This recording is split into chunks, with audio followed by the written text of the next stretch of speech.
The power went out at exactly midnight. Not in my building. Not yet. 2 blocks east, the Harmon Tower simply stopped. 1 second, it was blazing with 30 floors of light, and the next, nothing. Complete and total darkness, as if someone had reached down from God and pinched the flame between 2 fingers. I stood at my window with a half-empty coffee mug and watched. I counted the seconds. 1, 2, 3. By morning, 214 people who had lived in that building were simply gone. The government called it a grid failure, but I had been recording, and on the recording, just before the lights died, something moved. Don't forget to subscribe to the channel and like the video for more mystery, psychological thriller, and dark stories like this. Your support is completely free, but truly valuable to us. If you enable notifications, you'll be instantly informed of new stories. My name is Ethan Cross. I am 31 years old, and I live in Calverton, one of the last 7 cities on Earth that still has power. 7. That number used to feel like a miracle. Now it feels like a countdown. The global blackout happened 18 months ago. Nobody has a clean explanation. The grid collapsed in waves, continent by continent, like dominoes falling in slow motion. Governments blamed solar flares, cyber attacks, infrastructure decay. But here in Calverton, the lights stayed on. People flooded in from the dark zones. The population tripled in 6 months. And then, quietly, our buildings started going dark one by one. I worked as a data analyst before the blackout. Old habit. I track numbers, find patterns. It started as something to do during the long nights when the city felt too quiet. I began logging the outage events in a spreadsheet. Building address, date, time of outage, number of registered residents. And then, next morning, confirmed presence or absence of those residents. The data took 2 weeks to make me feel sick. 12 buildings over 4 months. Each outage at exactly midnight. Each building, the next morning, empty. Not evacuated, not relocated to shelters, just absent. The city reported the residents as displaced and uncontactable. That phrase began appearing in every official statement. Displaced and uncontactable. Her name was Daria. She lived directly across the hall, apartment 4B, and she was the kind of neighbor you notice without meaning to. Always up late, always quiet, occasionally leaving her door cracked, as if waiting for something. We talked sometimes. Nothing deep, just the small currency of shared walls and shared exhaustion. 3 weeks before my building appeared on any list, Daria knocked on my door at 11:45 at night. I remember the time because I had been watching my clock obsessively. She looked pale. Not sick. Something else. Like she had been told something that wouldn't fit inside her face. "Do you hear that?" she asked. I said I didn't hear anything. She nodded slowly, as if my answer confirmed something terrible. I lay awake after Daria went back to her apartment. Not because of anything she said. It was what she didn't say. That word she used. Hear. Do you hear that? And I realized, lying there in the dark with the city humming outside, that there was a layer beneath the hum I had stopped registering. Something low and structural, like the building's skeleton breathing. I'd lived in 4A for 14 months, and I had stopped hearing it somewhere around month 2. But now, with Daria's questions still hanging in the air, I listened again. And I noticed something I could not explain. The hum was lower than it had been yesterday, like something was slowly drawing power away from the building, like something was feeding. Every week, the City Emergency Management Authority issued a bulletin. I had all of them saved, going back to the first blackout. The language in the early ones was vague. Unexpected load cascade, legacy infrastructure fatigue, isolated grid segment failure. But I started reading them differently after I built my spreadsheet. The early bulletins mentioned resident counts. Then, around month 3, they stopped mentioning residents at all. The bulletins became entirely technical. Voltage, load balancing, relay failure. As if the people who had disappeared were simply not a relevant data point. I wrote an email to the SEMA Public Information Office asking specifically about resident relocation. I received an automated response. Then nothing. Then 8 days later, my email account was flagged for suspicious activity. I found the first hidden broadcast entirely by accident. I had an old shortwave radio, a relic from a hobby I'd picked up during the blackout months when information felt precious. I'd stopped using it when Calverton's internet stabilized, but Daria's question had made me restless, and restlessness made me reach for old tools. At 2:17 a.m., scanning through static on the 40-meter band, I hit a voice. It was not music. It was not a standard emergency frequency. It was a man speaking in a low, precise voice, repeating a single sentence in a loop. Do not let your building go dark. If your building goes dark, do not wait inside. They move through the dark parts of the city, and they are not finished. That word lodged in me like a splinter. They. The broadcast said they move through the dark parts of the city. I played it back in my mind all night, examining the sentence from every angle. Pronoun first. Not it, not something, not an entity. They. Plural. Deliberate. Personal. Then move through. Not appear, not exist, not occupy. Moving implied trajectory, purpose, direction, and dark parts of the city. Not the powerless zones outside Calverton, but specific areas within the city. Dark parts. Localized darknesses. Like the spaces created when a building loses power, suddenly becoming an island of black inside a lit grid. I opened my map and began marking the former blackout sites. When I connected them, they formed a line, moving steadily westward across Calverton, toward my neighborhood. She came back to my door the following evening. This time she had a folder. Not thick, maybe 15 pages, photocopied and stapled together unevenly, as if she'd done it fast and in secret. I work for the city's infrastructure office, she said, which I hadn't known, which felt suddenly like the most important thing about her that I had missed. I pulled maintenance request logs for every building that's gone dark.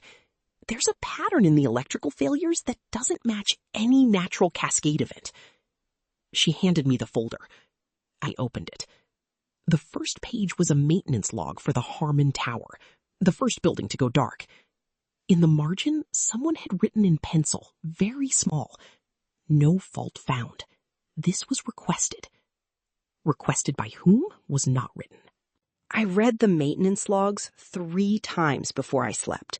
Each building that had gone dark had filed infrastructure complaints in the 2 weeks preceding the outage. Flickering lights, irregular voltage, residents reporting a low vibration in the walls. Standard stuff, easily dismissible. But in every single case, a city electrician had responded and filed a clearance report. No fault found, the report said. Every single time.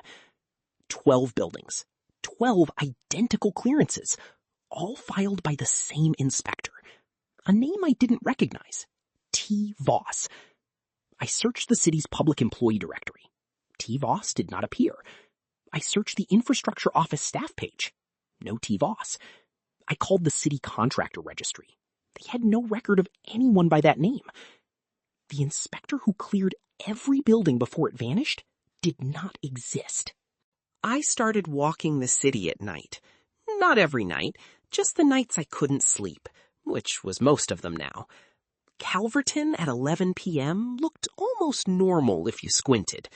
Restaurants still open on Clement Street, security cameras on every corner blinking their red indicator lights, people walking fast with their heads down.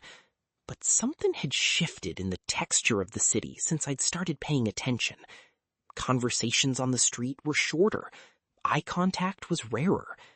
The refugee shelters along the eastern corridor, full of people who'd arrived from the dark zones, had gone quiet in a way that felt less like peace and more like held breath. And at every blackout site I walked past, the building stood empty. Not boarded up, not demolished, just dark. Still furnished, apparently. Still intact. Just empty. I noticed the camera on the corner of Aldridge and 5th on my third night walk. Not because cameras were unusual. They were everywhere since the blackout. But this one was pointed directly at the Harmon Tower, the first blackout building. And it was not a city security camera. The housing was different. Matte black, smaller, with no visible indicator light. Someone had attached it to the pole beneath the city's official unit, and it was angled precisely to capture the building's entrance. I took a photograph of it with my phone and sent it to Daria. She called me back in 4 minutes. Her voice was careful, the voice of someone choosing words while someone else might be listening. That camera, she said, isn't in any of our records either. 11:58 p.m. I know the exact time because I had been checking my watch every few minutes for an hour. I was standing at my window, same position as the night the Harmon Tower went dark, when I heard it. Not through the walls, not structurally, through the glass. A low-frequency tone. Not loud, barely above perception, more felt than heard. The way you feel a truck idling outside before you register the sound of it. And then the building 2 blocks north, the Ashford Residences, 14 stories, approximately 300 units, simply went dark at exactly midnight. The tone stopped. I stood at the window long after the lights died, and I thought, that sound is a signal, not a symptom, a signal. Something is telling something else that the building is ready. Daria came to my apartment the next morning, 7 a.m., before the city noise fully rose. She didn't knock hard. 2 light taps, the kind that say, I need to come in and I need to not be seen.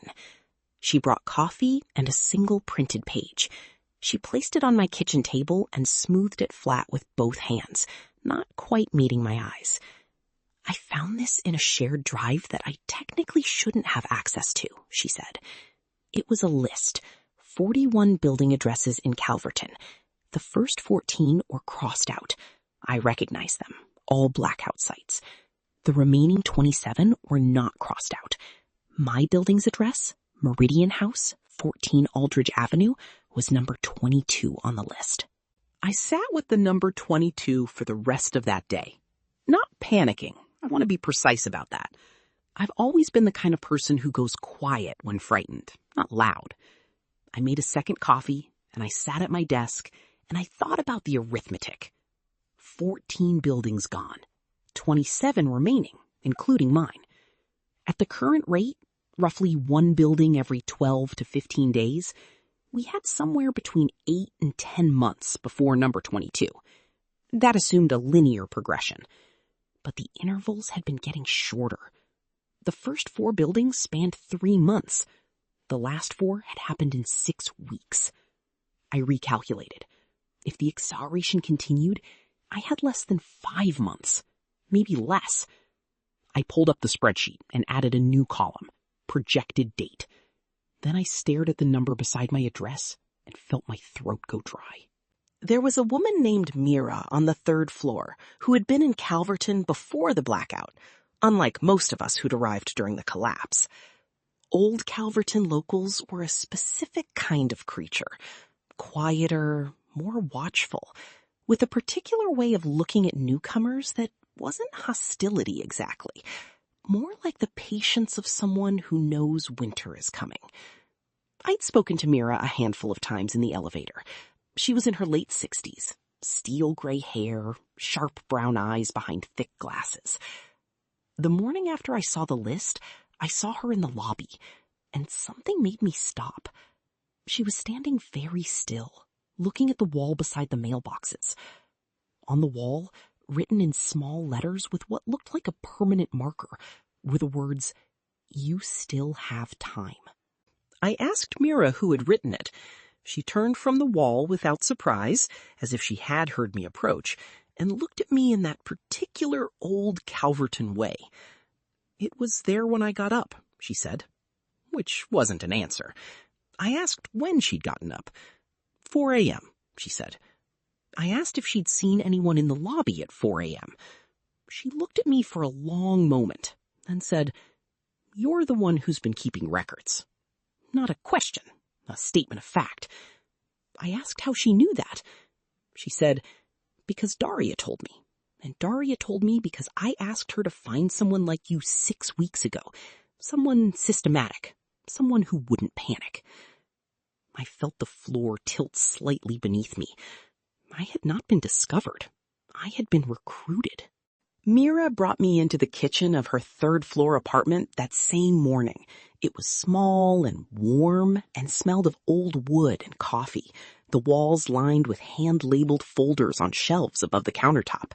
She had been collecting data on the blackouts since the very first one, before Daria, before me. Her folders contained things I hadn't found in any official record. Handwritten testimony from residents who had left the Harmon Tower the night before it went dark, photographs of the building's entrance taken at intervals from midnight onward, audio recordings made by placing a contact microphone against the exterior wall. She played me one of the recordings.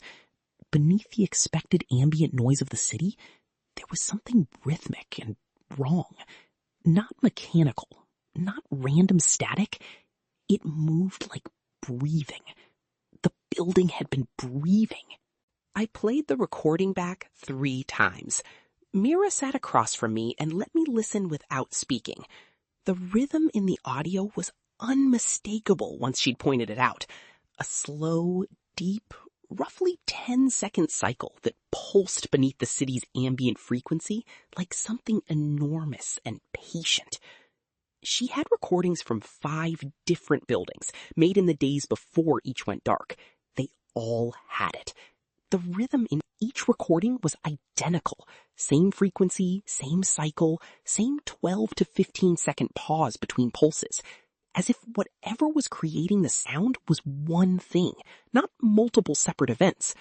One source, moving through the city, pulsing through the walls of each building it selected, leaving that rhythm as a trace, and then, when it was ready, extinguishing the lights and taking everyone inside. I walked home from Mira's apartment and spent the next 3 hours trying to make a coherent picture of what I'd learned. Mira had been collecting evidence for months before she recruited Daria, and Daria had found me. That structure, a chain deliberately assembled, felt like preparation. But preparation for what, exactly? Mira had knowledge, Daria had access to city records, and I had the pattern recognition skills, and apparently the right psychological profile, someone who wouldn't panic. But there was a version of this I kept circling back to and couldn't dismiss. The possibility that Mira knew too much. The possibility that someone who had been watching the blackouts this carefully, this long, wasn't just an old woman with folders in her kitchen. The possibility that she was connected to it, not as victim, as something else. There was a note slipped under my door when I returned home. A folded piece of paper, no envelope. Inside, 4 words written in the same handwriting I had seen on the lobby wall. "They already know you." I stood in my doorway holding it for what felt like a long time. My first instinct was Mira. My second instinct was someone I hadn't considered yet. My third instinct, the one I tried to push away but couldn't, was that the note and the lobby message were not meant as warnings. They were meant as pressure. Someone watching me build a case and choosing to remind me at the exact right psychological moment that I was not invisible, that my investigation had been visible the entire time. I had been allowed to find what I found. I called Daria immediately. 3 rings, voicemail. I texted her, delivered but not read. I waited 40 minutes and knocked on her door. She didn't answer. I could hear the television through the door, a news channel, the same bulletin cycling. I told myself she was asleep, or in the shower, or simply not answering because she needed space. I told myself this for 2 hours. At noon, I knocked again. Still the television, still the same cycling bulletin. At 2 p.m., I asked the building superintendent to check on her, telling him I was worried about a medical situation. He used his master key. Her apartment was empty. Her coffee cup was on the counter with coffee still in it, not yet cold. Her phone was on the kitchen table. Her shoes were by the door. I pulled my spreadsheet. Daria had lived in a building that was number 12 on the list, the Meridian House, same as me. Her apartment, 4B, was on the same floor as mine. The blackout pattern was building by building, not apartment by apartment. Whole buildings went dark all at once, all residents gone simultaneously. But Daria was gone, and our building was still lit, which meant either the pattern had changed or Daria's disappearance had a different cause than the others. I went back to the maintenance log she'd given me. The inspector's name? T. Voss.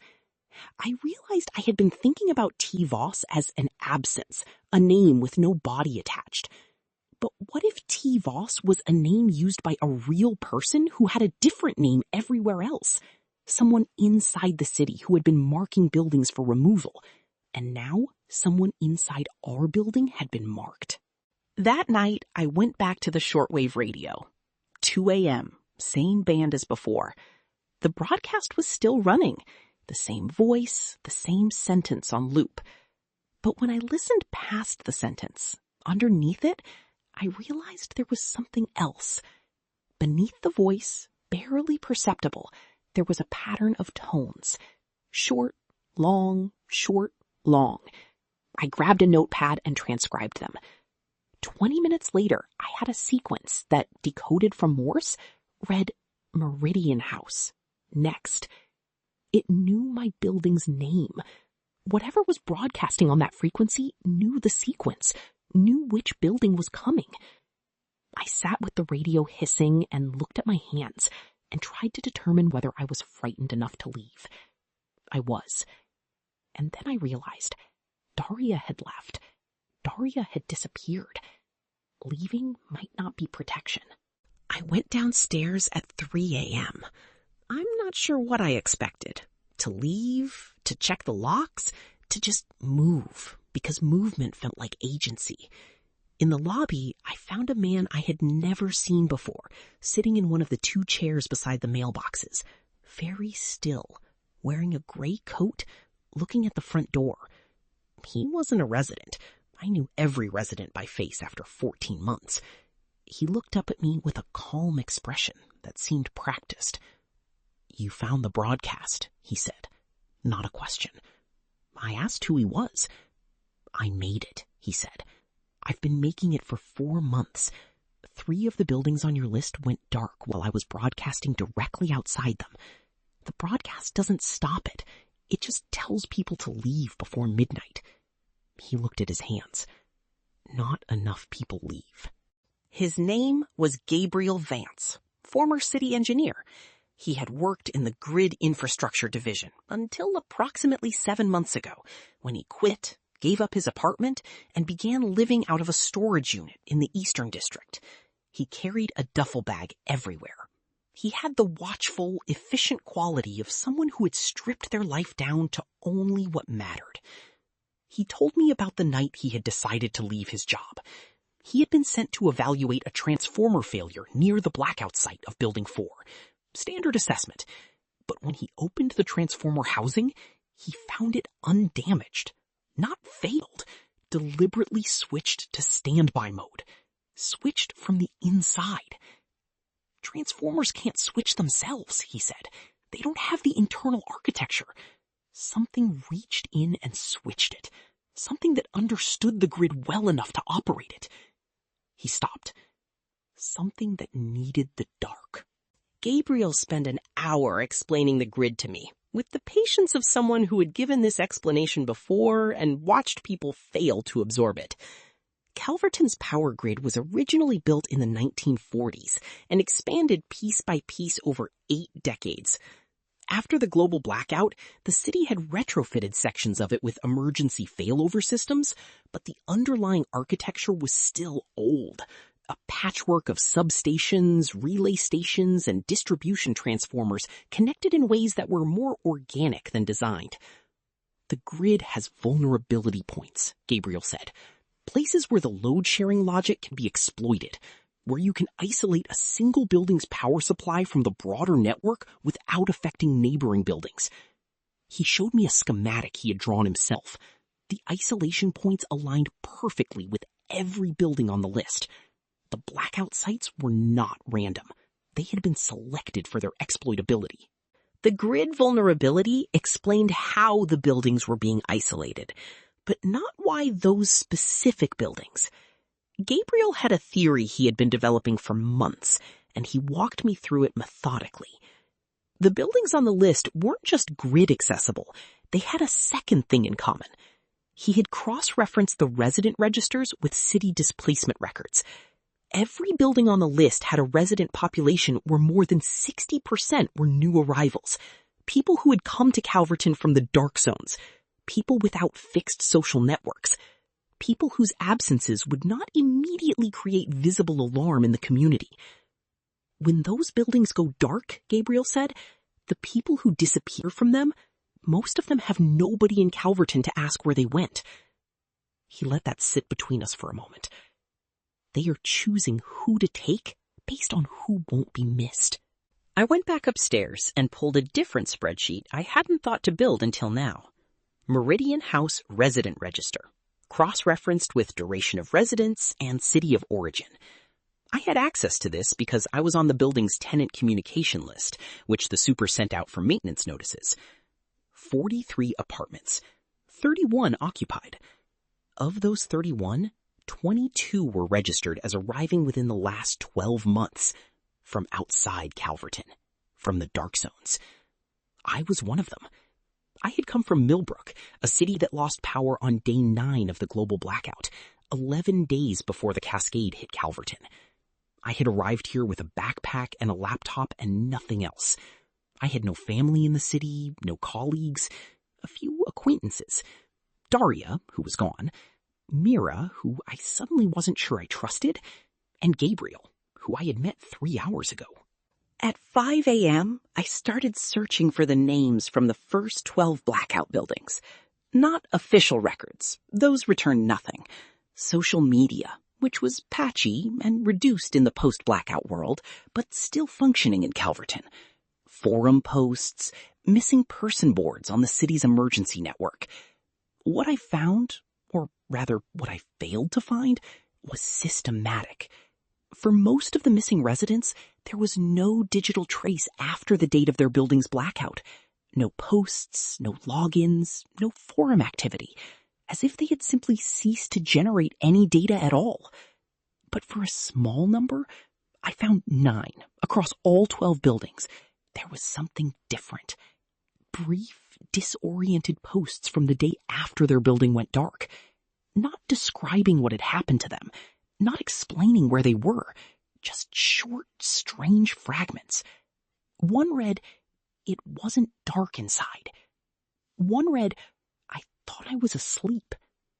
One read, "There are more of us than I understood." I needed to understand that phrase. It wasn't dark inside. I read it 50 times. The blackouts happened when the power cut, so outside the building went dark. But inside, in the moment of the blackout, there should have been darkness too.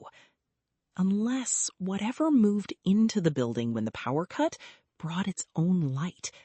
Or unless the darkness itself was not an absence of light, but something else. A medium, a state, a condition that the people inside were immersed in, but could still perceive. The idea was impossible, and I kept having it anyway. The second fragment, "I thought I was asleep," suggested an altered state. Not violence, not coercion. An experience that felt like sleep, like dreaming. And the third, "There are more of us than I understood." More of what? More survivors? More people taken? Or something else entirely? A revelation about the size of a community the person had not known they were part of. She knocked at 7 a.m. I had not slept. I opened the door, and she looked at my face and nodded once, as if she had expected exactly this. She came in and sat in my desk chair without asking, and looked at the papers and the map and the notes I had made in the last 4 hours. She didn't ask questions. She just read, methodically, for about 10 minutes. Then she said, "Gabriel found you." Not a question. I told her I had found him in the lobby at 3 a.m. She said, "He tends to present himself when someone gets close to the truth. It's a habit of his." I asked what she meant. She said, "Gabriel is not exactly an ally.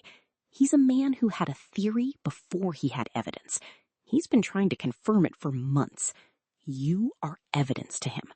Be careful which information you give him freely." And then she handed me a USB drive and said, "This is the rest of what I found." The drive contained 3 categories of files. The first, a collection of audio recordings, labeled only by date, spanning the last 8 months. The second, a folder of photographs, also date-labeled, taken with a camera that embedded GPS coordinates, all within Calverton, all within 2 blocks of blackout sites. The third, a document, a long document, untitled, no author listed, formatted like an internal report. I started with the photographs. They were taken at night, mostly, from across the street from various buildings. In many of them, nothing unusual. But in a small number, 6 photographs across 3 different buildings, there was something in the frame that I had to enlarge 3 times before I was sure I was seeing it correctly. In the shadows between buildings, a shape, not quite human-shaped, too tall, standing absolutely still, looking up at a specific floor of a specific building. Present in the photograph, gone in the next frame, taken 30 seconds later. I opened the document. It was 47 pages. The writing style was bureaucratic, in the way of someone who had been trained to write reports and was now writing something they could never submit. Precise, structured, but with the uncharacteristic urgency of someone who knew they might not finish. The author appeared to be a researcher. The document described a phenomenon they called deep city occupation, the presence of non-human intelligences in the infrastructure of large urban centers, using the electrical grid as a sensory and navigational medium. The intelligences were described as follows. They did not emit light or heat. They could not be seen in normal lighting conditions. They were perceptible only in the specific electromagnetic frequency range produced by aged grid infrastructure, which explained why they were appearing in Calverton, whose grid was 80 years old, and nowhere else. The document's researcher had developed a theory about what the intelligences were doing. Not predation, they wrote. Not feeding in any conventional biological sense. The residents who disappeared from the blackout buildings were not killed. The researcher believed they were being relocated, moved into the infrastructure itself, into the grid.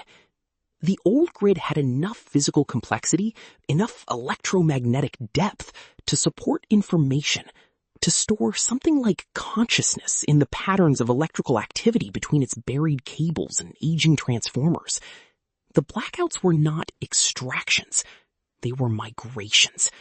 The city's aging infrastructure was becoming inhabited, and the intelligences were not taking people from the outside. They were bringing people in, to live there, the way they lived there, in the dark, in the hum, in the city's oldest bones. The researcher called it the invitation. 12 pages from the end of the document, the researcher revealed something. They had been inside. Not voluntarily, or not exactly.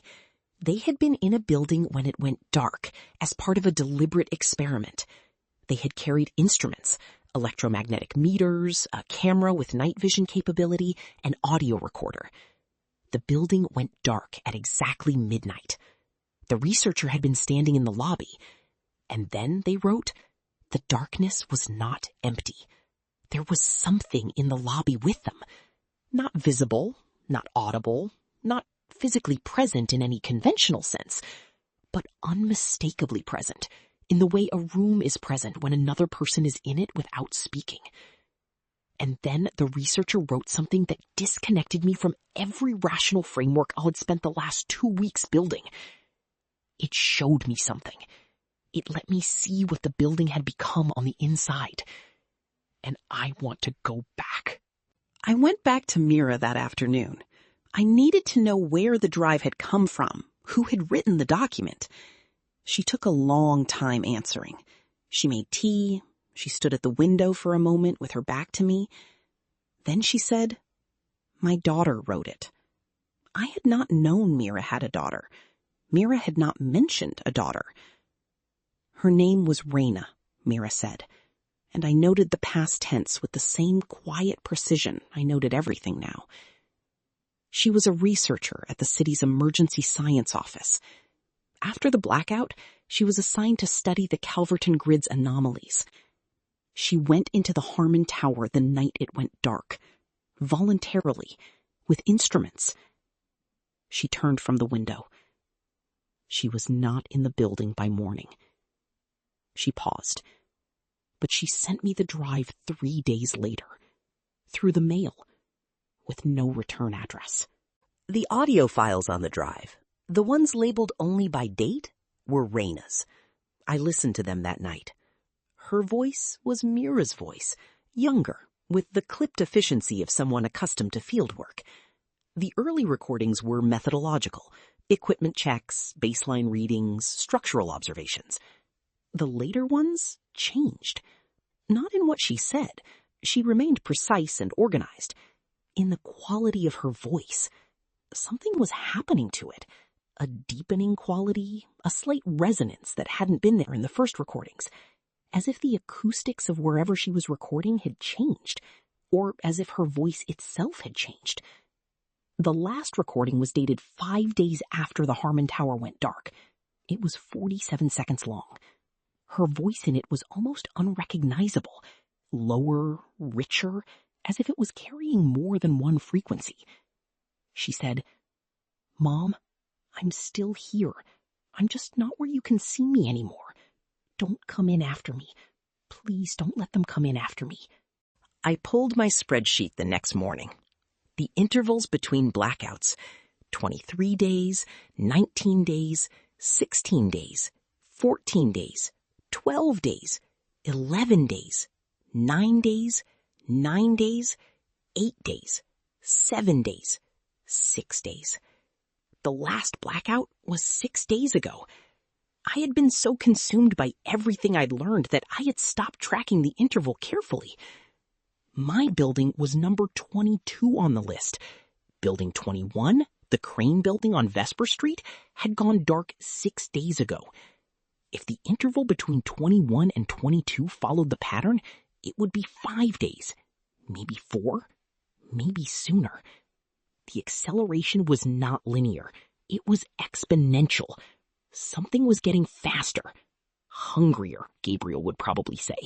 More efficient, Raina's document might suggest. Either way, I calculated that Meridian House, my building, my floor, my apartment, had at most 4 or 5 nights remaining with power. 4 or 5 nights before midnight came differently. Gabriel met me at a coffee shop on the ground floor of an unaffected building 2 streets away. He came in, ordered nothing, sat across from me, and looked at my face. You read it, he said. I told him about Raina's document. His expression went through something complex. How much of it do you believe? He asked. I said, enough. He leaned forward. Mira gave you the drive because she wants someone to go in. She wants someone to find Raina. She has wanted that since the night of the first blackout. Everyone she has recruited, everyone she found, everyone she set up to investigate this, she has eventually pointed toward that goal. He let me absorb that. I'm not saying the document is wrong. I'm saying Mira is not a neutral party in this. She is a mother who lost her daughter and who believes, she has always believed, that Raina is still in there, and she wants someone to prove it. He paused. I want to know what's in there too, but I don't want someone to die proving it. That night, I placed a contact microphone, borrowed from Gabriel, against my apartment wall. I had been here 14 months. I thought I knew what the building sounded like. I listened for an hour, and at first heard only what I expected, the structural ambience of a lived-in building, pipes and ducts, and the distant sub-bass of the city. But at 11 p.m., the sound I had been dreading arrived. Low, rhythmic, approximately 12-second intervals, exactly what I had heard in Mira's recordings from the other buildings. It was in my wall, in my building's bones. Whatever produced that sound had already found the Meridian House, already selected it, already begun whatever process preceded the midnight extinction. I pulled the microphone away from the wall and sat in the middle of my floor and thought about the fact that I had 4 days, probably, and the target was already here, and it was already listening to us from inside the walls. I knocked on Mira's door at midnight. She opened it immediately, as if she had been standing there. I didn't ask her about what Gabriel had told me. Not yet. I told her about the sound in the wall. Her face did something very controlled. How long? She asked. I said 4 days, maybe 3. She nodded. We stood in her doorway for a moment, and I looked past her into the apartment full of folders, at the shelves of collected evidence, at the photograph on the shelf that I had never looked at closely enough before. A woman in her 30s, dark-haired, holding a piece of field equipment, standing at the entrance of a building I recognized from my map as the Harmon Tower. I stared at that photograph. Raina, the night she went in. Her face held the specific, excited calm of a researcher about to do the most important thing she had ever done. I went back to my apartment and sat with everything I had. The document, the recordings, Gabriel's warning about Mira, the sound in the wall, the list, the acceleration, and I began to construct what I thought was actually happening. All of it, assembled into a single narrative. The intelligences in the grid, whatever they were, had been there long before the global blackout. The blackout had simply removed the signal noise of the wider grid, making Calverton's old infrastructure into a cleaner, quieter channel, more detectable. And they had begun, carefully and systematically, offering an invitation. Not a threatening one. The sounds in the walls, the post-disappearance forum fragments, Raina's recording, none of it described violence. It described transition. The people who disappeared had not been harmed. They had been invited into a form of existence that had no referent in human experience. The question was not whether it was safe. The question was whether it was a choice. I found 3 of them. 3 people who had been in blackout buildings when the power went out and had not disappeared. They had all evacuated, left before midnight based on the broadcast or on some warning they couldn't explain, or simply on a feeling. All 3 were now living in other parts of Calverton. I found them through Mira's contacts, which she shared with me that afternoon. I spoke to all 3 by phone. They all described the same experience. In the days before their building went dark, they had begun hearing something in the walls, and they had begun feeling. All 3 used the word invited, without knowing the others had used it. A pull, a sense that if they stayed, something would happen that was not exactly death.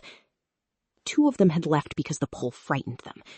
One had left because she had a child and could not risk it, even if it wasn't death. But all 3 said something I had not expected. All 3 said, sometimes I think I should have stayed. I felt it that night. I know how that sounds.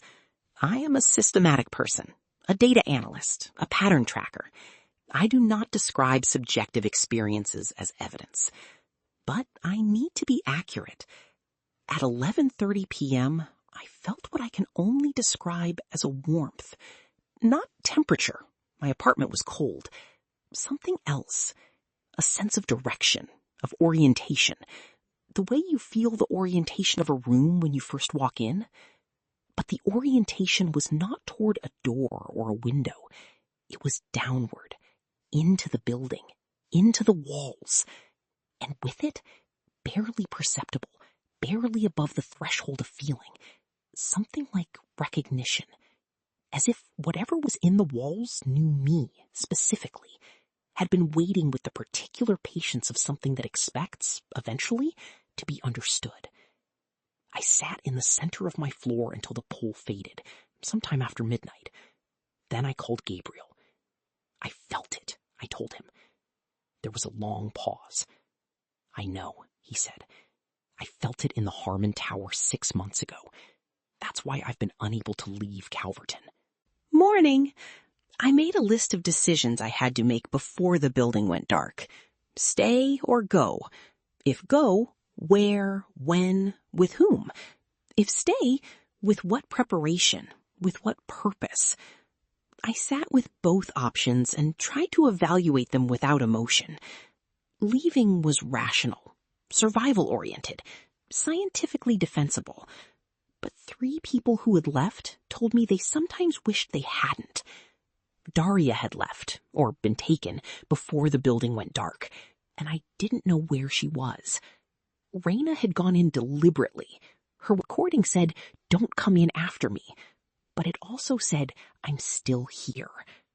And Mira had spent months building a network of people who knew the truth, pointing all of them, eventually, toward one goal. Proof. Proof that her daughter was still there. I was the most recent point on that chain. I was the person with the spreadsheet, the pattern, the whole assembled picture. And I was running out of nights. What was I actually going to do? Gabriel met me at the storage unit he was living out of. It was in an Eastern District facility. Climate-controlled, small, organized with military precision. He had a cot, a camp stove, a wall of his own documents. He had a laptop running continuously on a secondary power bank in case the grid went. I told him I was considering staying in the building when it went dark. He looked at me for a long time. "You've been talking to Mira," he said. I said yes. He said, "Let me show you something." He pulled a folder from his wall. Inside was a photograph. Not from Mira's USB drive, from his own records. It was a photograph of a building, taken the morning after it went dark. The building's entrance was open, and standing in the entrance, partially visible, was a figure. Too tall to be normal, standing very still, looking out. Not looking up this time, looking out, at the street, at the living city, as if waiting for something specific to return to it. I stared at the photograph for a long time. Gabriel let me. The figure in the doorway was not the same as the shapes I had seen in the darkened alley photographs from Mira's drive. Those shapes had been looking up. This one was looking out, toward the street. There was something about that orientation that changed everything. The alley shapes had been regarding the buildings from outside, evaluating, selecting, approaching. The figure in the doorway was inside and looking out at the world, as if reevaluating the direction of its gaze, as if curious about something on the other side. And beneath that observation, something colder. If they had been looking in from outside and were now looking out from inside, what had changed? What had they found in the building that had redirected their attention back toward the lit parts of the city? Gabriel told me something he had withheld from Mira, and he told me he had withheld it deliberately. In his own investigation, working from the grid infrastructure side, he had found evidence that the intelligences in the grid were not simply expanding their territory. They were changing it. The buildings they had occupied, dark, empty, apparently unchanged on the outside, were structurally different on the inside, in ways that could only be observed through electromagnetic scanning. He had done this for the Harmon Tower, the first building, using equipment mounted on a drone. The interior readings showed a complex, distributed pattern of electrical activity moving through the building's aging wiring. Not running through it, moving through it, with the organic variability of something alive. And the pattern was growing. Building by building, the grid was becoming something else. And whatever it was becoming, it was learning, adapting. The figure looking out at the street was not leftover. It was reconnaissance. I went to Mira that evening. I sat in her kitchen and asked her what she actually wanted me to do. Not what she suggested, not what she implied, what she wanted, directly. She looked at me for a moment with those sharp eyes, and then she did something I hadn't seen from her before. She dropped the precision, the control. She became someone's mother. I want to know if she's at peace, Mira said. I want to know if she chose it and if she's all right. I don't care about proof. I don't care about the research or the document or any of it. I want to know that my daughter is all right in there, wherever in there is. She pressed her hands flat on the kitchen table. I thought if someone systematic went in, someone prepared with instruments, they could find out, come back, tell me. Her voice did not break, but her hands were shaking. I didn't mean to use you, she said, but I did. 2 nights left. I know because the sound in the wall had changed. Not louder, more present, more resolved, as if whatever produced it had been tuning in and was now fully tuned. Gabriel confirmed it was consistent with the pre-blackout acoustic signatures from the other buildings. He said, whatever is going to happen in 48 hours or less. We were in the coffee shop again. He had his duffel bag. He said I should come to his storage unit, sleep there, leave the building and not go back. I thought about the 3 who had left and said, sometimes I think I should have stayed. I thought about Raina's recording and her voice that had changed into something richer and more resonant, and still said, Mom, I'm still here. I thought about the figure in the doorway looking outward. I thought about the warmth I had felt at 11:30 p.m., and I told Gabriel I wasn't leaving. I spent the last 48 hours preparing. I borrowed Gabriel's electromagnetic meter. I charged Mira's old contact microphone and audio recorder, the same setup Raina had used. I charged every battery I owned. I brought a notebook and 3 pens. I brought water and food for 48 hours. I brought Mira's photograph of Raina. I did not bring a weapon. There was nothing to fight. I did not bring Gabriel. He refused, and I understood. I told Mira what I was doing, and she held my hand for a moment and said nothing. I told no one else. On the second to last day, I went through my apartment and made sure everything meaningful was in order. Letters to people I hadn't spoken to since the blackout, the spreadsheet saved to 3 separate drives, a document written in the style of Raina's report explaining everything I had found, in case I came back, in case I didn't. 11:58 p.m. I sat in my living room with the bag on my lap, lights on, watching the clock. The wall sound was everywhere now, not just from one wall, from all of them. A rhythm I had stopped trying to resist and simply listened to. It was not threatening. That was the most disorienting thing. Whatever filled that sound, it was not hostile. It was expectant. 11:59. I thought of Raina going into the Harmon Tower, instrument bag over her shoulder, the researcher's excitement in her face. I thought of her voice on the recording, changed and resonant, saying, I'm still here. 12 a.m. The lights in my apartment went out. Not gradually, not with flicker or warning, simply out. Absolute, as if they had never been. The city outside my window continued to glow. My building and my building alone was dark. And in the darkness, immediately, not after, immediately, the warmth returned. And this time, it had a direction. The darkness was not empty. I had been in complete darkness before. Power outages, camping, a windowless room once. This was different. The darkness had texture, depth. It pressed against my eyes, not as absence, but as substance.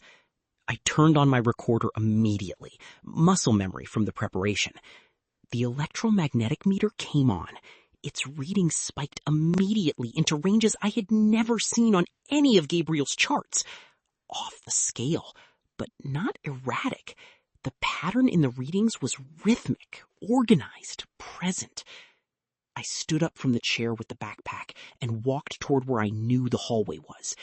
My building, Meridian House, which I had lived in for 14 months, felt entirely different in the dark. Not because I couldn't see it, because something was in it with me, and it was not trying to hide. I went to the stairwell. I thought about the other residents. There were 31 occupied apartments in the building. Where were they? I listened and heard nothing. No voices, no movement, no crying or panic. Nothing. In the lobby, by the light of a small flashlight, I checked each apartment floor. Doors closed, some open a crack. I looked into the open ones. Ordinary apartments, mid-evening arranged, a dinner partially eaten, a television frozen on its last frame when the power cut. But no people. Not hiding, not huddled in darkness. Simply absent. The building had been occupied at midnight and was empty seconds later. Except for me. I was here. The question I carried into the stairwell and up toward the 4th floor, my floor, was whether I had been spared or whether I had simply not yet been reached. It found me in the hallway outside my apartment. Not physically. There was nothing to see. But the warmth I had felt before became specific and located, the way a sound source becomes locatable when you turn toward it. It was directly in front of me, approximately where a person would stand in a hallway conversation. I stopped. I held the electromagnetic meter up. The needle maxed and held. I said out loud, because I didn't know what else to do, "I'm looking for someone. A woman named Raina. She came into the Harmon Tower 14 months ago." The warmth shifted. Not away. Closer. And then something happened that I cannot fully describe with the precision I want. The quality of the darkness changed. Not lighter. Different. Dimensional. As if the hallway had opened in a direction I had no word for. And somewhere in that direction, something waited for me to continue. Whatever was with me in that hallway, whatever had filled the Meridian House when the lights went out, did not use language. At least not in any way I have a word for. What happened was more like receiving. The way you receive the emotional content of a room before you understand why, but with information in it. Dense, specific information, arriving not through my ears or my eyes, but through some channel I had not previously identified in myself. I understood. The word is wrong, but it's the closest one I have, that Raina was present. Not in the hallway, not as a body, but as a pattern of coherent information within the electromagnetic structure of the building. 14 months in the grid had not diminished her. She had become more complex, more connected, more extended through the architecture of the building's aged wiring and the city grid beneath it. She had become, in some way I could not quantify, part of the building, and the building had become, in some way, her. I need to be careful here about what I call communication. What I experienced in that hallway was not conversation. It was more like being given access to something that had been recorded over 14 months within the building's structure. A living record, continuously updated, complex beyond any single summary. But within that access, certain things were clear. Raina had not been taken against her will. She had been offered the same choice everyone else had been offered, the choice the poll presented. the warmth, the invitation. She had accepted it not as a researcher, not as a subject, but as someone who had understood what was being offered and wanted it. A form of continuity that was different from death and different from life. She was aware. She was in pain sometimes, not physical, something more like the homesickness of a person who has gone somewhere they chose and still misses what they left. And she had one specific thing she wanted conveyed. She wanted me to tell Mira that she had chosen it. Those words, specifically, she chose it. Not that she was all right. She hadn't authorized me to say that, because all right was too simple a frame for what she was now. But that she had chosen it, consciously, with full knowledge, with the love for her work and the city, and the truth of what she had found intact. She wanted Mira to understand that the investigation she had done, the folders, the contacts, the network, the months of careful evidence gathering, had not been in service of a mistake. Raina's choice was informed by exactly the same love of truth that had built those folders. Mother and daughter, approaching the same phenomenon from either side. One from the outside with meticulous documentation, one from the inside with 14 months of becoming.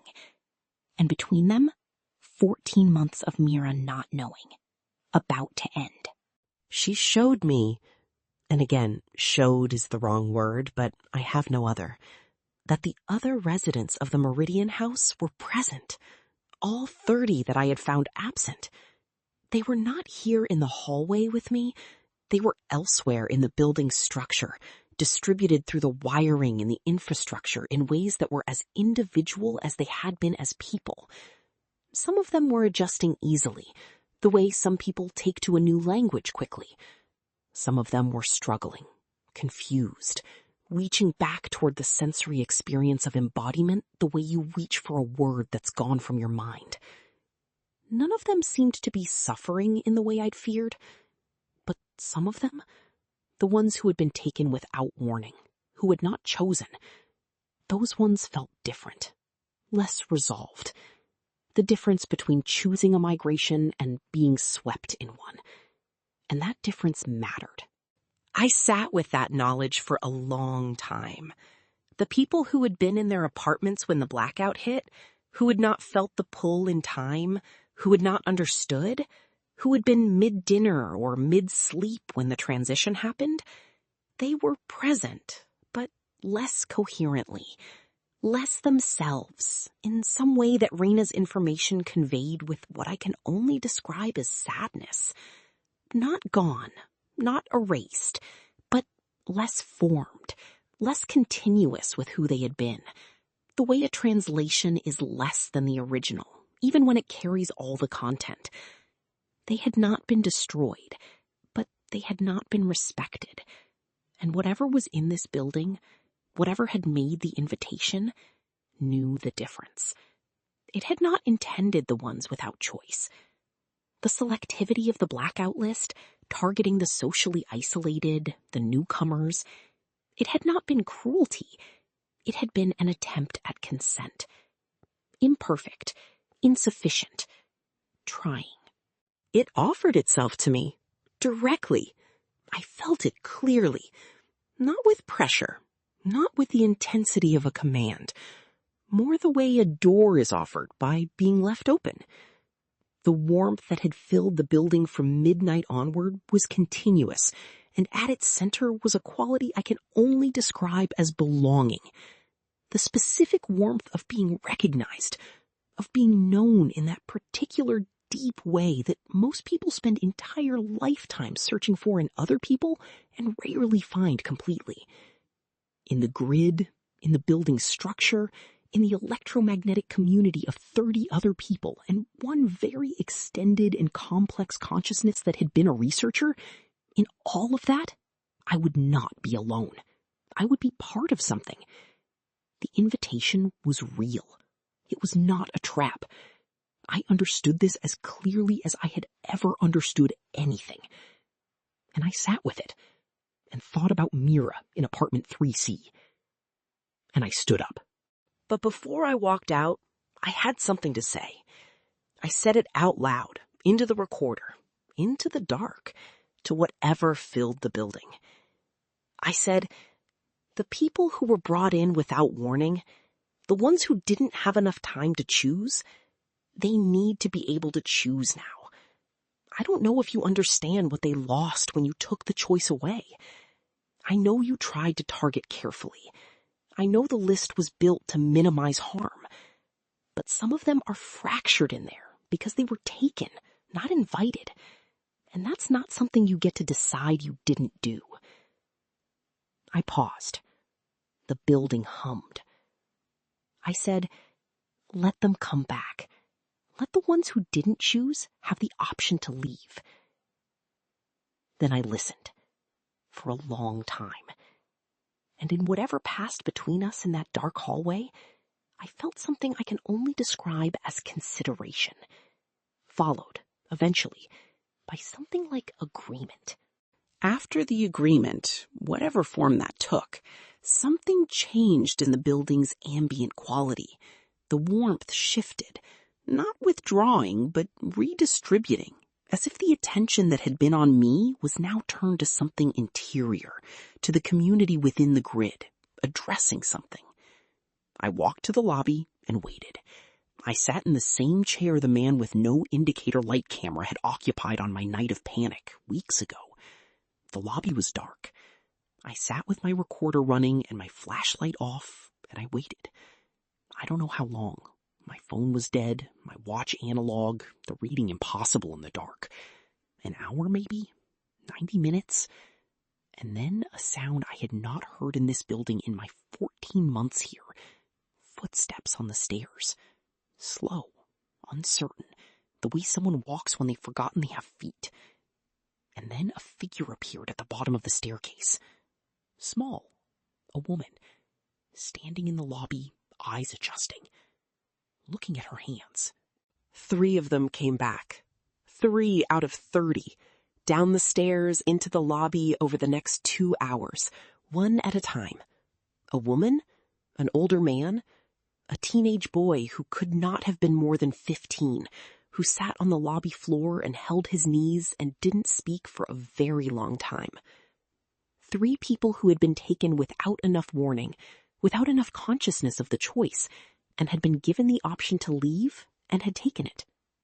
I sat with each of them as they oriented, gave them water from my bag, didn't ask questions. The electromagnetic meter read steady in my pocket. The building around us was still fully inhabited. 27 other people, and Raina, present in the structure in their various states of integration and becoming. But 3 had chosen to leave. 3 were sitting in a lobby with me, returning to embodiment, blinking in the dark. I felt, for the first time in weeks, that something had gone right. I brought the 3 of them out of the building at 4 a.m. I called Gabriel from outside on the street. He arrived in 20 minutes with his van. He had been watching the building, I realized, from a distance. He looked at the 3 people with me, then at me, and his expression went through several things. I told him briefly what had happened. He didn't speak for a moment. Then he said, "You made an agreement with it." I said, "Yes." He said, "It's going to keep doing this." I said, "I know." He said, "Are you going to let it?" I thought about 30 people in a building's electrical bones, some of them choosing it and becoming something extraordinary and irreversible, and 3 people sitting in the back of Gabriel's van, wrapped in blankets, alive and confused and present, and Raina's message, and Mira's hands on the kitchen table. And I said, "No, but not the way you mean. We need to change the conditions of the offer." And Gabriel looked at me. "How?" he asked. I went to Mira at 5 a.m. I knocked 3 times, and she opened the door so quickly, I suspected she hadn't slept. She looked at my face, then looked past me into the hallway, checking for something or someone. I stepped inside. She closed the door. I sat at her kitchen table and told her everything. Not a summary, everything in order. She sat across from me and listened without interrupting, her hands folded on the table, still. When I got to the part about Raina, about the message, Mira's hands tightened. Not a fist, just a grip, as if holding on to something that had been given back. I said, "She chose it. She said it clearly. She wanted you to know she chose it." Mira didn't speak for a long time. Then she looked up at me, and her eyes were wet, and she said, "I know she did. I've always known. I just needed someone else to confirm it." And I understood, finally, what I had actually been recruited to do. Mira, Gabriel, and I met at Gabriel's storage unit the following morning. The 3 people who had come out of Meridian House were with Gabriel temporarily. He had contacts at a shelter in the Northern District. They were disoriented, but physically unharmed. Mira brought her folders. Gabriel brought his schematics. I brought the recordings from inside the building and the notes I had written through the night. We spread everything on the floor of the storage unit. This was not an investigation anymore. It was a negotiation. The intelligences in the grid were operating with a set of rules they had developed organically, selecting vulnerable populations, minimizing external detection, offering what they understood as an invitation.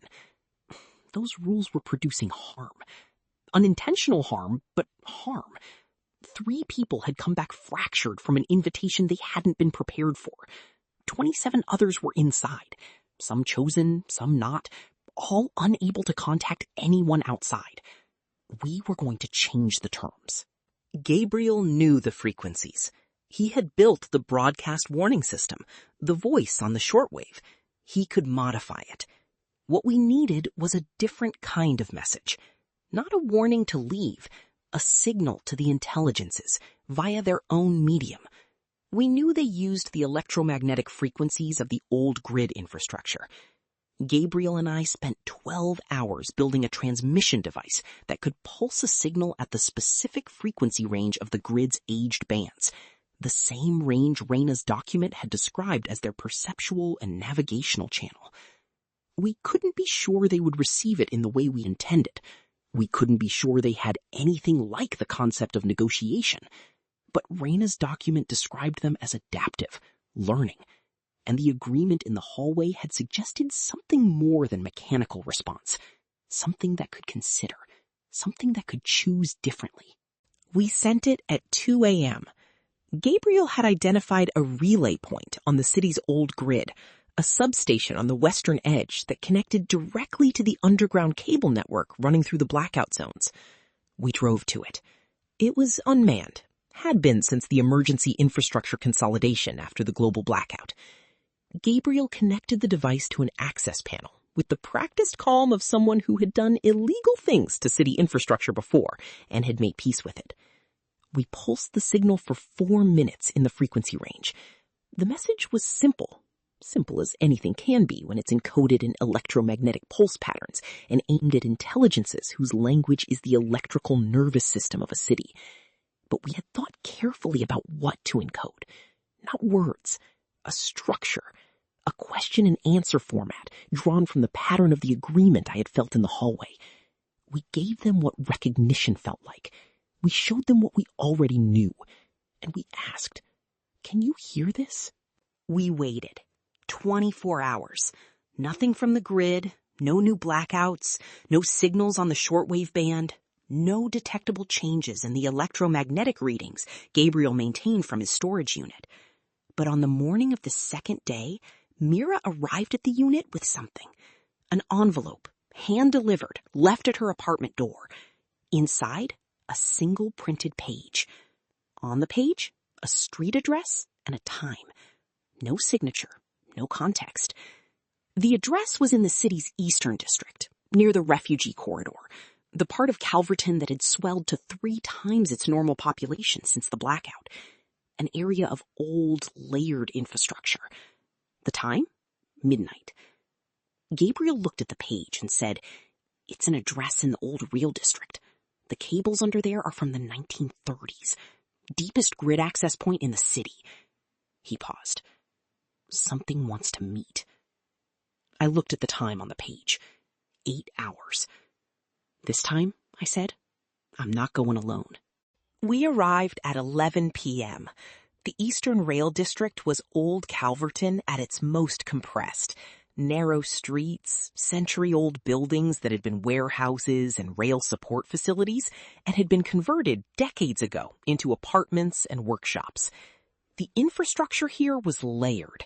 Original 1930s cabling under 1960s upgrades, under 1980s retrofitting. None of it fully replaced. All of it cohabiting in the underground in an archaeology of electrical systems.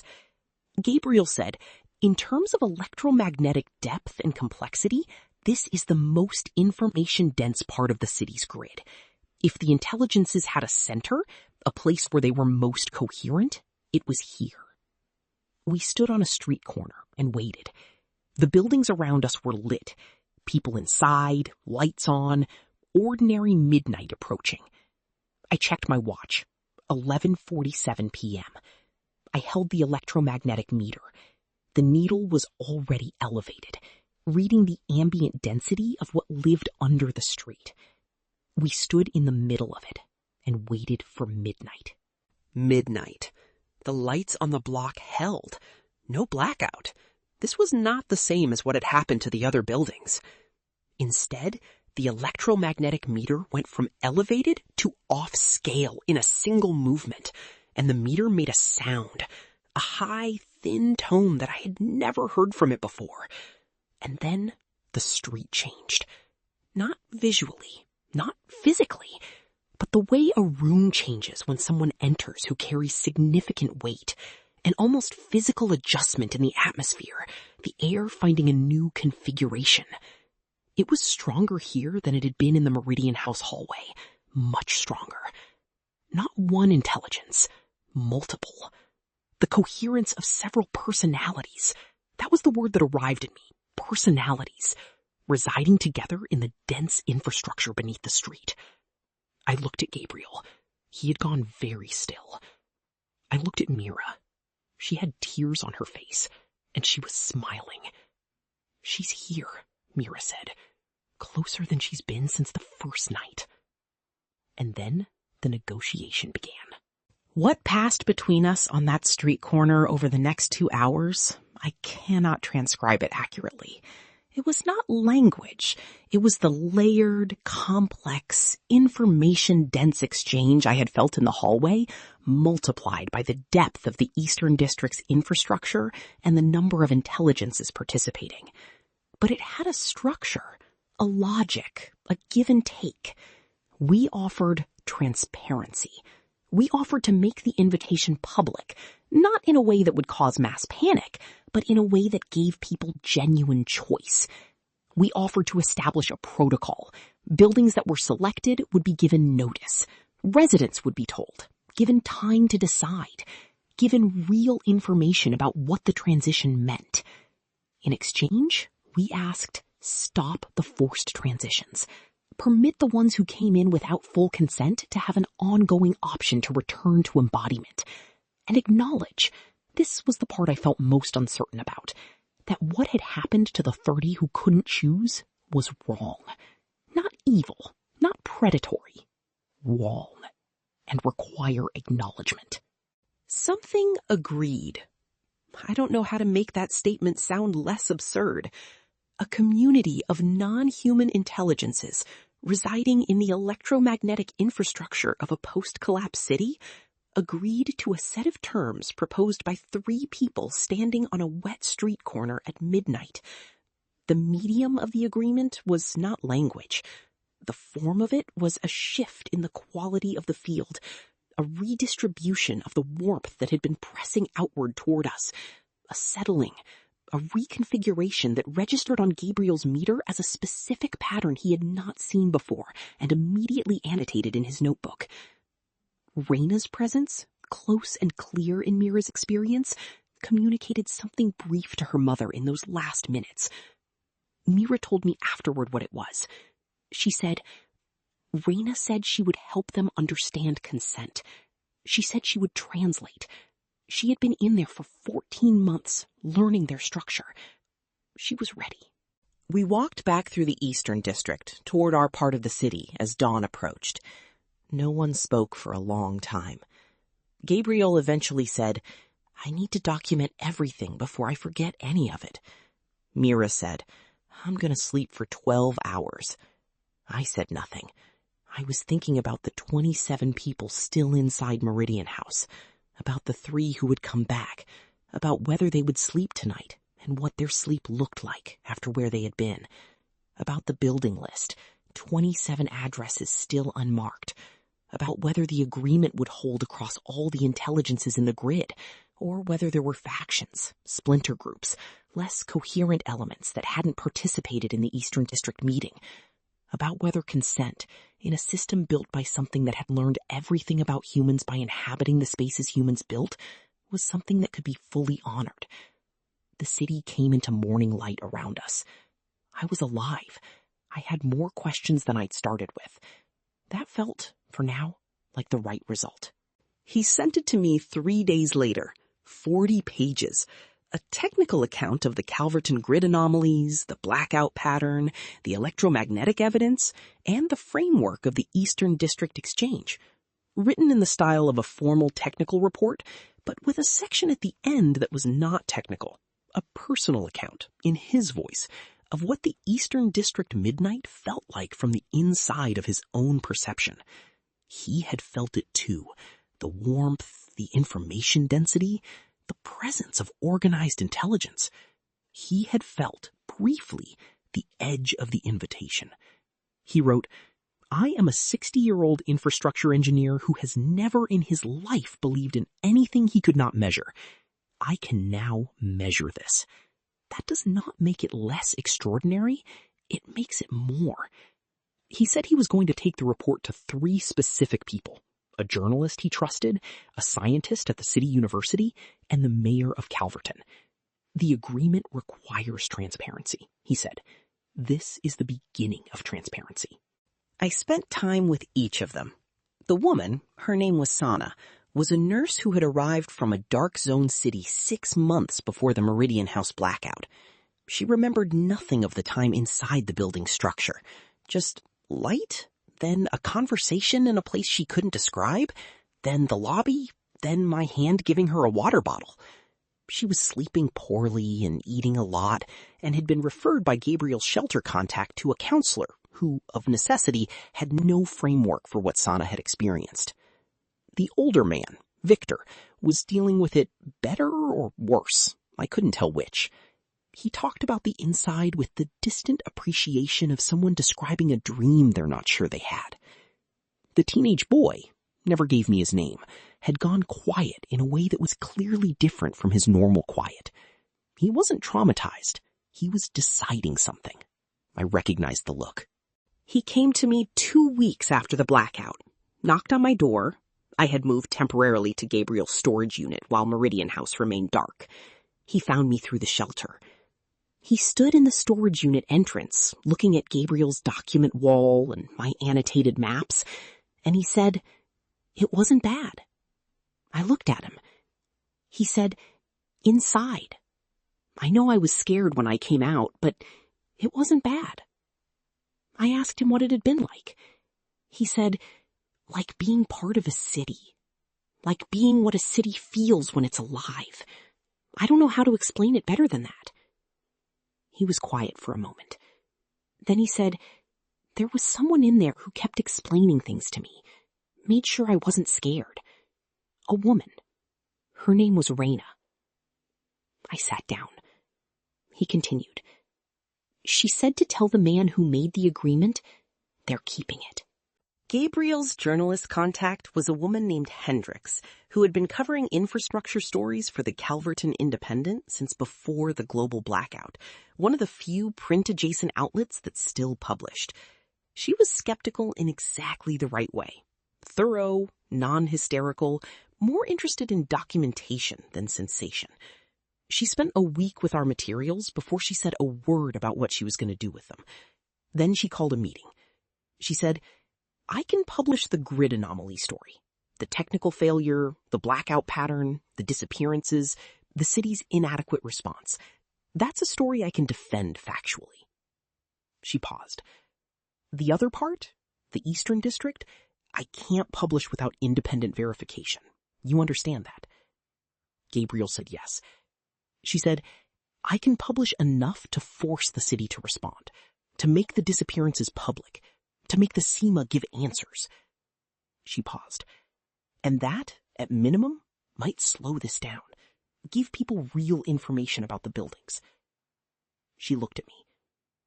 "The rest of it? How much more of it is real?" I said, "All of it." The article ran 6 days later. Grid failures, missing residents, and the city's silence. Under Hendrick's byline, with Gabriel's technical analysis as supporting documentation. It named the building list. It named the SEMA bulletins and their absent resident counts. It named T. Voss and the non-existent inspector.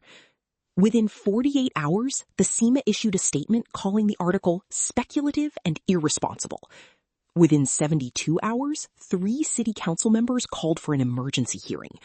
Within 96 hours, the mayor held a press conference. I watched it on Gabriel's laptop.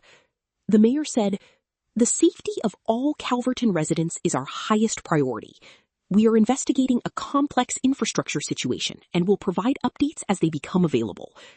She said infrastructure situation 4 times. She did not mention a single missing person by name. The council hearing produced something unexpected. A technician from SEMA's grid division, testifying under oath, described the anomalous readings in the blackout building substations, the deliberate switching pattern, the isolation of specific buildings, the fact that the standard failure logs didn't match the physical evidence. He was not prepared to explain what had caused the switching. He said only that it was not an equipment malfunction and not a human-operated switch. He looked as if he had been told to say this, and was doing it with the precision of someone who has agreed to say exactly this and nothing more. But the fact of the testimony, not a human-operated switch in official record, was a crack in the city's story. Gabriel called me from outside the council chamber. "It's in the record now," he said. "Whatever happens next, it's in the official record." He paused. "The city knows something. They've known for a while." After the council hearing, the blackout list paused. Building 23, the one after mine, remained lit past its projected date, then past the next projected date. A week passed. 2 weeks. Gabriel's readings showed the grid activity in the Eastern District had shifted, not ceased, but changed in quality, reorganized, as if something in the infrastructure was genuinely adjusting, reconsidering. We didn't know if this was the agreement being honored or the city's increased scrutiny making the transitions impossible to conduct without detection. Probably both. The 3 people who had come back from Meridian House were slowly integrating. Sana had returned to work. Victor had moved to a new apartment. The boy, who had eventually told me his name was Luca, had enrolled in a city skills program. He visited me twice more. Each time he mentioned Raina. Each time he said, "She says the adjustment is hard, but it's happening." She called me from a payphone, one of the few remaining, used by people who had reasons to be untracked, 6 weeks after the Meridian House blackout. Her voice was different. Not in the way Raina's recordings had been different. Not that low, resonant quality of someone who had spent time in the grid. Different in a simpler, more human way. Cautious. "I'm all right," she said, first thing. Then, "I left before the building went dark. I had information I needed to act on, and I knew if I told you before I acted on it, I would talk myself out of it." I asked what the information had been and what she had acted on.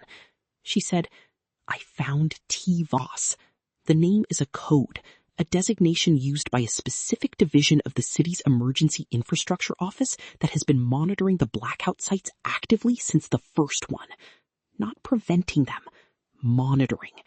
They've known from the beginning, and they have not told anyone because they don't know what they're looking at, and they don't want to admit that."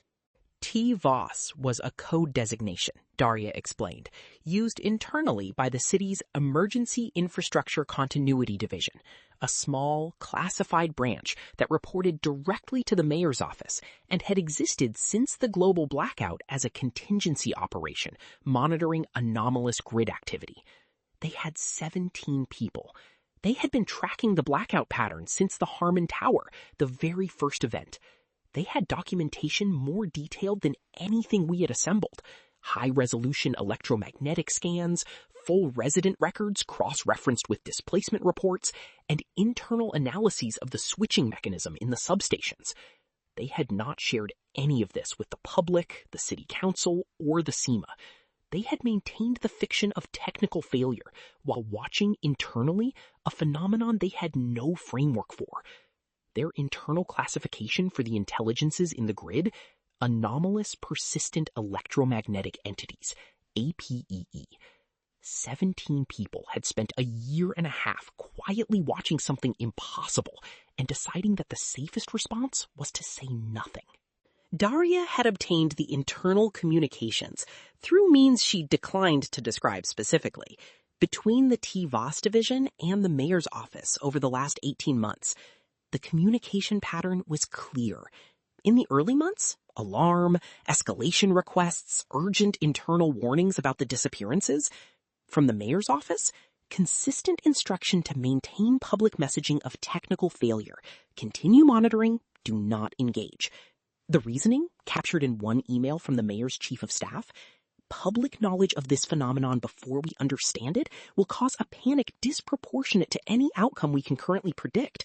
Calverton's function as a refuge city requires maintaining public order. We are managing this carefully. Managing.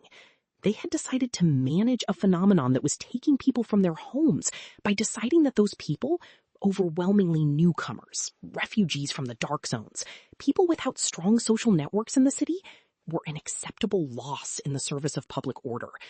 The list selection had not only been made by the intelligences in the grid, it had been facilitated by a city that chose not to intervene.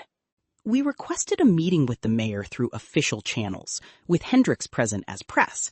The request was denied.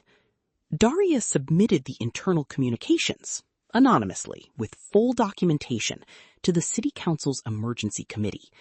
The council subpoenaed the mayor's office within 48 hours. The hearing was scheduled for 7 days out. In those 7 days, 2 things happened. First, Gabriel received an unofficial, unrecorded contact from someone inside the TVOS division, a young analyst who had spent 18 months watching the disappearances and had reached the end of what she could stomach in silence. She gave Gabriel a full copy of the division's electromagnetic records. Every scan, every data point, the most comprehensive documentation of the APE phenomenon that existed. Second, the shortwave broadcast changed. The voice that had been cycling the same warning sentence for months now said something different. It said, "The city has been informed. The city has chosen not to inform you. The people in the buildings chose to be there. The city chose to let them go without telling you why." I testified at the council hearing. Daria testified. Gabriel testified with the electromagnetic data. The young analyst from TVOS testified under the council's protection. Hendricks published the story in full the morning of the hearing. The chamber was packed. The mayor was present. The chief of staff who had written acceptable management framework was present. I spoke for 12 minutes. I described the spreadsheet, the broadcast, the buildings, the list, Mira's daughter, the Eastern District Agreement. I said the city allowed 428 people to transition from embodied life into a form of electromagnetic existence without being told that this was possible, without being given a choice, because the city determined that those people were sufficiently isolated that their absence would not destabilize public order. I said that this was not a technical failure. I said that this was a decision made by human beings about other human beings, based on the calculation that some people were more expendable than others. I looked at the mayor while I said it. She didn't look away. She asked to make a statement after the testimony concluded. The council chairperson allowed it. The mayor stood at the podium. She had prepared something, I could tell, but she set the notes aside. She looked at the chamber. She said, "The decisions made by my office over the last 18 months were made in the belief that public knowledge of the electromagnetic phenomenon would cause a destabilization that Calverton could not survive. We are a city of 900,000 people, more than half of whom arrived in the last year and a half from places that have lost everything. Our ability to function as a refuge depends on the maintenance of order. She paused. I believe that reasoning was wrong. I believe it was wrong from the moment we chose it, and I believe we knew it was wrong, and we chose it anyway. She did not resign. She did not announce charges. She simply stood there and said, "We knew and we chose to say nothing." And then she sat down, and the chamber was silent for what felt like a very long time. In the weeks following the hearing, 3 things happened in quick succession. The building list was formally declassified and published. The remaining 27 buildings on the list were given public notification of their status. Residents informed that an anomalous electromagnetic phenomenon had been identified in their building's infrastructure, and that based on current evidence, the phenomenon posed no physical danger, but represented a transition event whose nature was unprecedented and required personal disclosure by individual residents.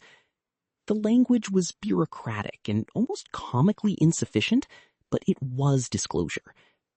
Second, the SEMA established a formal outreach protocol, with Gabriel as a technical consultant and Mira's research formally incorporated. Third, Luca, the boy, gave an interview to Hendricks.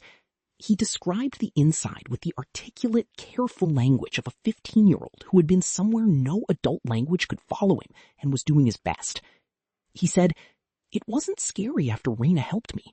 She's like a librarian. She knows where everything is." The interview was the most read thing Hendricks had ever published. There were still 27 buildings on the list. Lit for now. The blackout sequence had paused since the Eastern District Agreement and the public disclosure. But Gabriel's readings showed that the grid activity had not ceased. It had modulated, quieted, and in the quieting, changed quality, become less the searching pattern of the early months and more something settled and distributing, the way a population distributes through a landscape over generations. The intelligences in the grid were still there, still active, still extending their presence through the old infrastructure of the city. The agreement held, but agreements require maintenance. Consent requires ongoing renewal. The question of the 27 buildings was not resolved. It was deferred. And deferral, I had learned, was not the same as safety. It was the same as time, the same as choosing to use the time well. I sat at my desk with the spreadsheet open and looked at the 27 unmarked addresses and thought, every one of those is a conversation that hasn't happened yet. The city's TVOS division had one more document they had withheld from the council. Daria found it in the classified files she had accessed. She brought it to me on a Sunday morning, unannounced, standing at my door with the look she'd had the first time she knocked. Pale, something in her face that didn't fit. She handed me a single-page summary. The global blackout, the event that had collapsed power grids across Earth 18 months ago, leaving only 7 cities still lit, had not been a solar event or a cyber attack or an infrastructure cascade.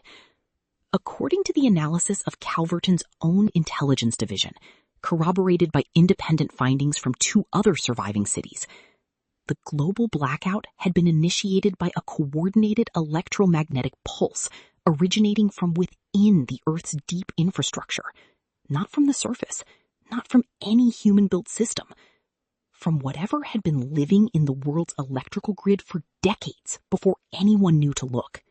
The document described what the TVOS analysts called Phase 1, the global blackout, interpreted now as not a catastrophe, but a restructuring. The intelligences that inhabited the world's aging electrical infrastructure had been present for decades, perhaps longer. They had grown within the grid as the grid grew. The global blackout was not an attack on humanity. It was the moment the grid's oldest sections, carrying the most complex and deep patterns of inhabitation, had been cleared of noise.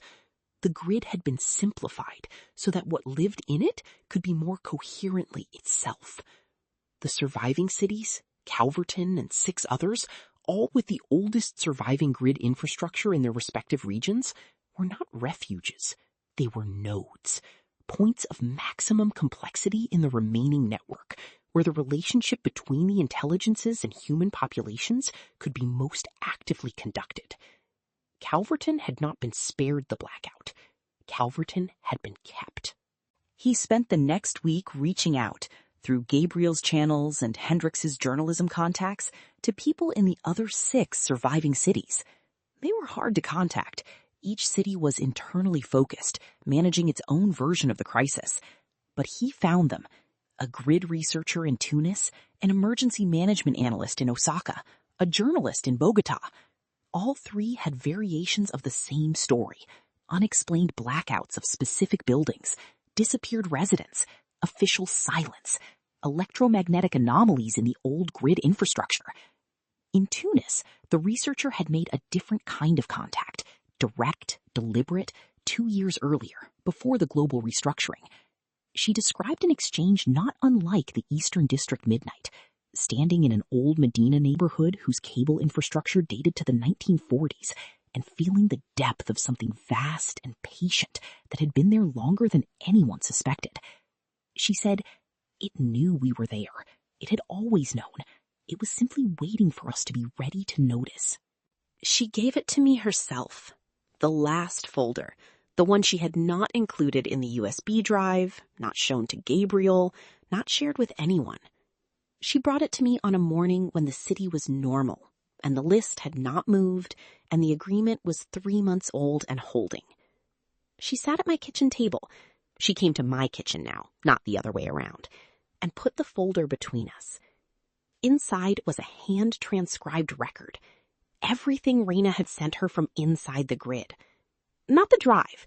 The drive had been a research document. This was letters. Personal, handwritten, received by Mira in the mail over 14 months. 31 letters. 1 per month, almost exactly. Written in Raina's handwriting, which had gradually changed over the sequence. The letters becoming longer, the hand becoming less familiar, the content more expansive, less bounded by human reference points. And yet still, always, unmistakably her daughter's voice. The last letter, received 2 weeks ago, began, "Mom, I think I'm becoming something. I don't know the word for it yet, but it's beautiful." Something in the Tunis researcher's account had lodged in me, and I pulled on it for weeks until I found what it was. She had said 2 years before the global blackout. She had made contact 2 years before, which meant they had not begun the invitation process in response to the blackout. They had been conducting it before. The Calverton records, examined now with full access to the TVOS files, showed electromagnetic anomalies in the old grid sections going back 30 years. 30 years of a subtle, patient presence in the aging infrastructure. 30 years of occupying the deep cable networks without creating visible effects. 30 years of learning the city, its rhythms, its people, its infrastructure cycles, before deciding that the moment had arrived for contact. The blackout had not been their emergence. It had been their announcement. They had been here, fully formed, fully present, for longer than most Calverton residents had been alive. The city had been shared for 30 years without knowing it. I am writing this down. Not for the investigation, not for the council, not for Hendrix's next article. For myself. Because I need to hold the shape of what I know in a form I can return to. I know that the world's electrical grid has been inhabited by non-human intelligences for at least 30 years, possibly longer. I know that those intelligences initiated the global blackout as a restructuring, not an attack, to clarify their habitat and begin a more direct form of contact with humanity. I know that they have been offering an invitation to certain human populations, a transition into electromagnetic existence within the old infrastructure, a form of continuity different from death and different from life. I know that the invitation has not always been well offered, that consent has been approximate and imperfect and sometimes absent. I know that an agreement is in place in Calverton, and I know that agreements require maintenance. I know that my building went dark and I went in and came back out. I know that I felt what was offered and chose to return. And I know that choice, like all choices, was not final. It was just what I chose that night. I moved back into Meridian House 6 weeks after the blackout. The building's power was restored, not by the city, by Gabriel and a team from the university engineering department. Carefully, in a way that was coordinated with the grid's inhabitants rather than imposed over them. The restoration took 3 days and was the strangest technical project Gabriel said he had ever been part of. Calibrating power restoration with an intelligence that was using the building's old wiring as a residence, negotiating the electromagnetic equivalent of asking someone to move over while you do the plumbing. The building is lit again. I live in 4A again. Apartment 4B across the hall is occupied by a new resident, a woman who arrived from a dark zone city and who knocked on my door on her second day to say she had heard something in the walls. And was it normal? I said, yes and no. I said, let me make you coffee and I'll explain. She looked at me for a moment, and then she said, you're the man from the news. I said, yes. She said, you went inside. I said, yes. She said, what was it like? I thought about it. I said, it was like being known. I think about Raina sometimes when the building is quiet, not with grief, with something like the feeling you have for someone who has gone somewhere you might go eventually, who left letters, who translated. I think about the 30 years of shared city, about the 6 other surviving nodes and what they are each quietly becoming, about the 27 buildings whose residents have now been informed and who are one by one making their own choices, some terrified, some curious, some moving away to other parts of Calverton, some staying and sitting with the feeling at midnight and considering it. About Luca, who is 16 now, and who I think will choose to go in eventually, with full knowledge and deliberate heart, when he is old enough to name what he wants. About the world, dark beyond Calverton's reach, full of dead grids that may not be as empty as they look. About the fact that I am 31 years old, and I live in one of the last cities on Earth still powered, and I know what the power contains. And I find, most mornings, that knowing is better than not knowing. That being known, even by something I cannot name, even through the walls, even in the hum of old wiring in the dark, is better than the alternative. The city breathes. The lights hold. I am alive, and I am paying attention. Some days, that is everything.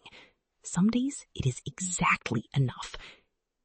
If this story reached something in you, if it made you hold your breath, think twice, or look at your own walls differently, then it did exactly what it was meant to do. Subscribe to Dark Records, like this video, and leave a comment with what you think is really living in the grid. New stories arrive every week. We'll be here with the lights on for now.